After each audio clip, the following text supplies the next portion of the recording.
ici Lily de Lily Belette. Aujourd'hui, je vous retrouve pour vous parler d'un projet. C'est le projet T-shirt cœur. Vous êtes prêts? C'est parti!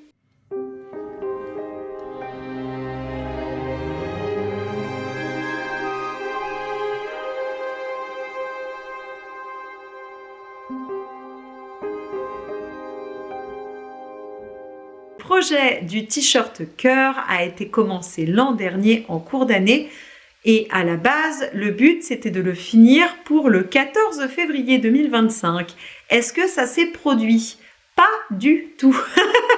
Alors, pas du tout parce que effectivement, là, on est en avril et je viens de terminer tout juste aujourd'hui de rentrer les fils et de le bloquer. Donc c'est un projet qui a pris du temps et je vais revenir sur tous les aspects de ce projet dans cette vidéo. Premier aspect, déjà le patron. Pour ce t-shirt, en fait, il m'a été inspiré d'un pull que vous avez vu l'année dernière qui est le Call Me London Sweater. Et en fait, ce pull, Londres m'a fait dire « Mais dites donc, si je change les images, en fait, je peux faire absolument ce que je veux comme dessin sur mon pull. Parce que la recette me plaisait, elle me convenait correctement.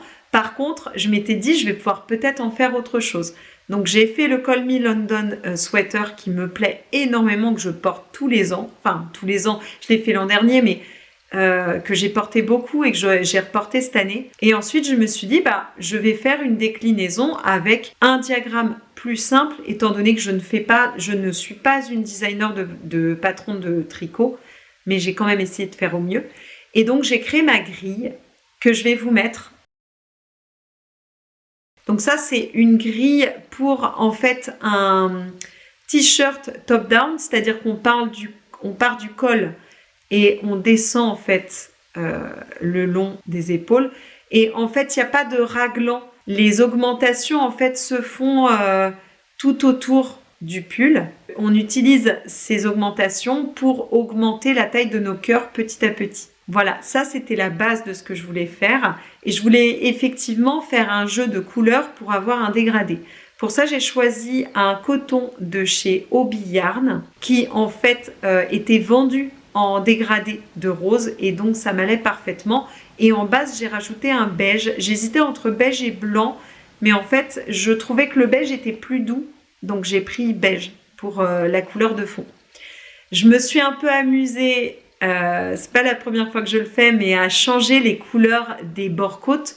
Donc les bordures ont des couleurs différentes, que ce soit le col, les manches ou la bordure du bas du pull sont des côtes en couleurs différentes et je trouve que ça apporte beaucoup de charme à l'ensemble. J'ai également voulu faire des côtes, enfin des côtes assez larges au niveau des manches pour rappeler un petit côté un peu vintage. Pareil pour les côtes autour de la taille, que ça monte un petit peu plus haut. Ça reste quand même discret, hein. C'est un t-shirt que je vais pouvoir porter au quotidien sans que ça fasse vintage ou quoi, mais je voulais quand même rajouter des côtes. J'ai juste dû racheter de la laine à un moment parce qu'il m'en manquait, enfin de la laine, du coton. Et du coup, il m'en reste beaucoup. Il me reste beaucoup de petites pelotes que je compterai utiliser pour faire un deuxième t-shirt, mais différent. Je ne vous en dis pas plus parce que je suis très contente de cette idée de projet, mais je vois le temps que je mets à réaliser un projet et donc peut-être que l'autre t-shirt rose, vous le verrez popper l'année prochaine. Maintenant, effectivement, un souci pour ce pull, c'est que effectivement j'ai utilisé beaucoup de laine de couleurs différentes, donc les finitions ont été un peu longues à venir. C'est-à-dire que j'ai eu du mal à me motiver à bloquer tous mes petits fils au fur et à mesure. Ça, je ne l'ai pas fait. En fait, je ne fais pas au fur et à mesure parce que si jamais il y a une erreur dans le patronage, et comme là, pour le coup, j'étais un peu plus coupable des erreurs de patronage, je préférais me dire que je pouvais tout défaire et qu'il ne me manquerait pas de petits bouts de fil plutôt que de faire au fur et à mesure et de se rendre compte à un moment qu'il y a une grosse erreur à la ligne 2 et de devoir tout défaire d'un coup. Donc du coup, je fais les finitions à la fin. Ce projet, il était à la fois simple parce que en gros, la base était connue. C'est un pull que j'avais déjà fait. Et en même temps, effectivement, il a pris un peu de temps Et en cours de route, en fait, ça peut être un petit peu lassant de faire toujours le même motif.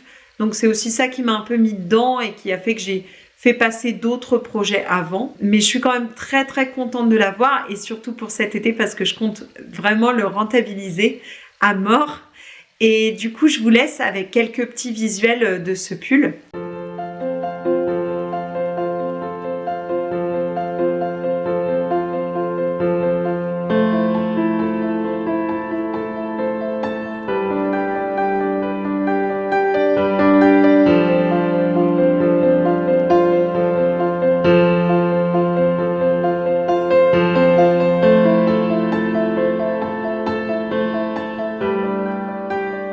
Ce sera tout pour le t-shirt à cœur et j'espère que ce projet vous aura plu. Si vous vous souvenez pas, j'ai mis la grille, je vous mets le timecode pour que vous puissiez retrouver la grille.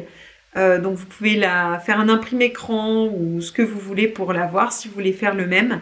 La base c'est le sweater Call Me London.